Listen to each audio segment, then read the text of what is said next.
राजो महाराष्ट्राभाव्योदिता मित्रप्रमोदनः आनन्दो नन्दनो नन्दन् सत्यधर्मा त्रिविक्रमः महर्षिः कपिलाचार्य कृतज्ञो मेदिनीपतिः त्रिपदस्त्रिदशाध्यक्षो महाशृङ्गकृताङ्गजत् महावराहो गोविन्दसुषेणकनकाङ्गदी गुह्यो गभीरो गहनो गुप्तश्चक्रजलाधरः वेदास्वाङ्गोजितकृष्णो दृढः सङ्कर्षणोच्युतः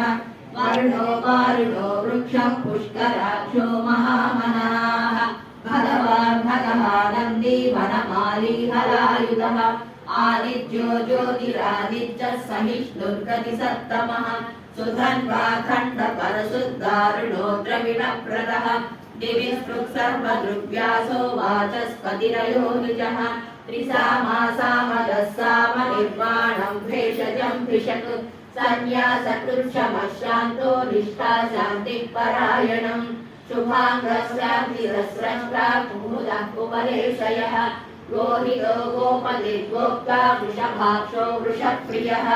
अनिवर्ती निवृत्तात्मा संक्षेप्ता क्षेमकृच्छिवः श्रीवत्सवक्षा श्रीवास श्रीपति श्रीमताम्बरः श्रीधर श्रीनिवास श्रीनिधि श्रीविभावनः श्रीधर श्रीकर श्रेयः श्रीमान् लोकत्रयाश्रयः